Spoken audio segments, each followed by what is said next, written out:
Imagine that deep within your psyche lies a hidden architect, an ancient force that doesn't speak in words, but in reflexes, urges, and impulses. It's not your higher self. It's not your logical mind.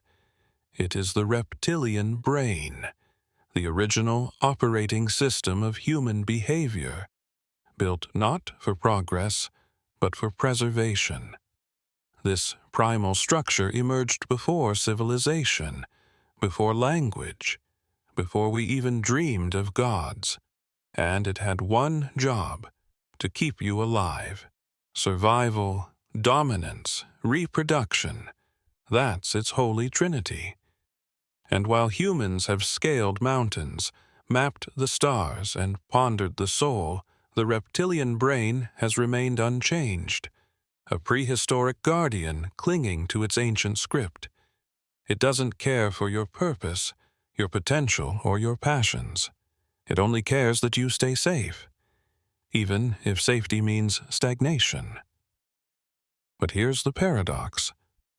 What if the very instincts meant to keep you alive are now the chains that hold you back? In this video, we'll unpack the mechanics of this primitive brain, how it hijacks your emotions, and most importantly, how to take the reins. Because until you confront this silent controller, your life is not truly your own. Picture this. You're walking alone in the woods. Dusk is falling. Birds retreat to the treetops, and all seems still. Then, snap. A branch cracks behind you. Without conscious thought, your body launches into high alert, heart pounding, muscles bracing, breath shortening. You're ready to fight or flee, not because you decided to be, but because the reptilian brain decided for you. This ancient mechanism, rooted in the brainstem and cerebellum, is responsible for your most automatic behaviors. No thought, no reasoning, only reaction. You pull your hand from a flame. You flinch at a sudden noise. You panic before a crowd. It's all the same system. Reflexive, mechanical, relentless. We call it reptilian because it's shared with our cold-blooded ancestors. Reptiles don't deliberate. They act. They don't question. They respond. And we, for all our intellect, still carry that blueprint in our DNA. But while the ancients feared predators and starvation, today we fear social embarrassment, job insecurity, and negative feedback. The reptilian brain doesn't know the difference. It sees a rude comment as a saber-toothed tiger. It reacts accordingly. Its arsenal is simple: fight, flight, or freeze. Fight. You feel an urge to dominate, argue, lash out. Not always in war, but in traffic, in meetings, on Twitter. Flight. You avoid difficult tasks, people, or risks. Procrastination becomes your armor against imagined failure. Freeze. You become paralyzed by indecision. Opportunities pass while you overthink and hesitate. These reflexes once saved us. Now, they sabotage us. The fear of rejection, the anxiety before change, the resistance to growth. These aren't flaws in your character. They're echoes of a brain still trying to protect a body in the jungle. Ask yourself, how many choices do you make from fear rather than from desire? Are you chasing dreams or running from imagined threats? Do you love your comfort zone, or are you just terrified of the unknown? The reptilian brain wants one thing: predictability. And it will trade your happiness for it. That's why people stay in jobs they hate, relationships that drain them, and routines that slowly erode their spirit. Because change equals risk. And risk, to the primitive mind, equals death. Carl Jung warned us, "Until you make the unconscious conscious, it will direct your life and you will call it fate. Until you expose this hidden operator, you will follow its path blindly." But awareness changes everything. To master it, we must first recognize its voice. Fear, our most primal emotion, has been hijacked in modern times. What once kept us alive is now weaponized for control. Fear drives clicks, sells products, wins elections. When manipulated, it becomes a tool not of survival, but of submission. Governments and media know this. By keeping the public afraid of crisis, collapse, enemies, and illness, they justify extreme measures. In fear, we trade liberty for a false sense of safety.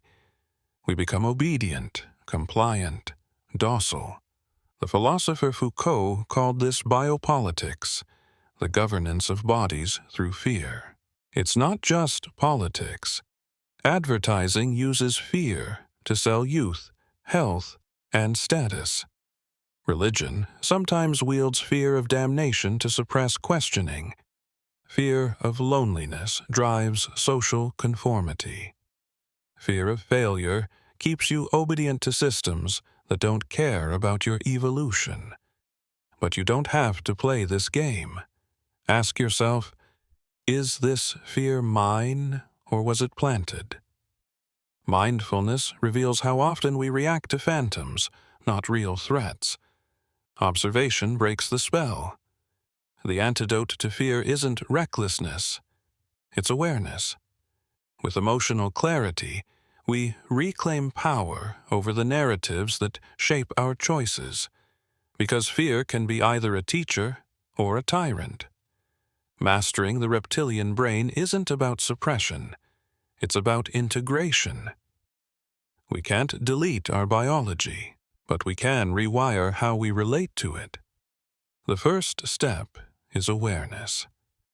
When you catch yourself avoiding growth, reacting aggressively, or sinking into paralysis, pause. That's the reptilian mind pulling the strings.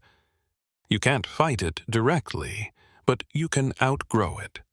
That space between stimulus and response, that's where your freedom lives.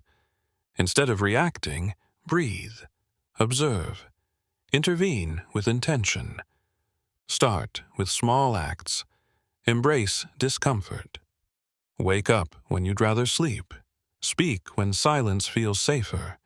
Finish tasks you'd rather avoid. Each choice is a vote for your higher self. You're not trying to eliminate fear, you're training your brain to coexist with it. Use reward systems. Your brain responds to pain and pleasure. Reframe growth as pleasure. Reframe stagnation as pain. Over time, the neural pathways shift. Meditation is a potent ally, not as escapism, but as mental weightlifting. It teaches you to watch your thoughts without identifying with them. This is how you dissolve the illusion that fear equals truth. Taming the reptilian brain is not a weekend project. It's a daily discipline. But every moment of resistance to impulse is a moment of reclaiming power. Because real evolution isn't about artificial intelligence or Mars colonies. It's about mastering the unexplored galaxy within. True human progress is self-conquest. The one who commands their mind ceases to be a slave to biology. They are no longer jerked around by panic, anger, or fear. They live from intention, not impulse. They become creators, not reactors.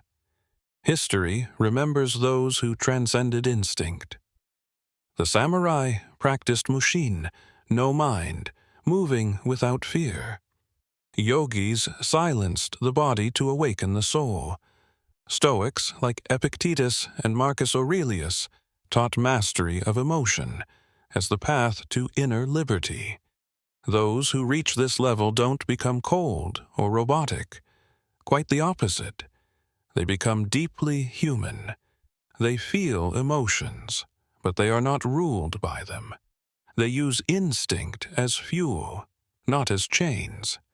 Anger becomes courage. Fear becomes wisdom. Desire becomes direction.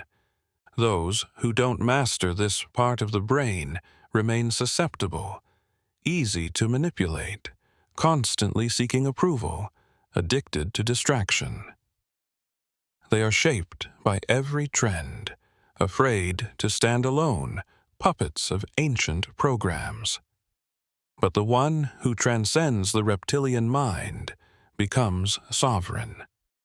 They are free, not because the world is safe, but because their mind is. They are no longer seeking permission to live fully. They simply do. This is the ultimate frontier. Not virtual reality or genetic engineering, but consciousness awakened. The rise of a human being who is no longer owned by their past, their patterns, or their primal programming. Comment your thoughts and share this with someone who needs to hear it. Thank you for watching.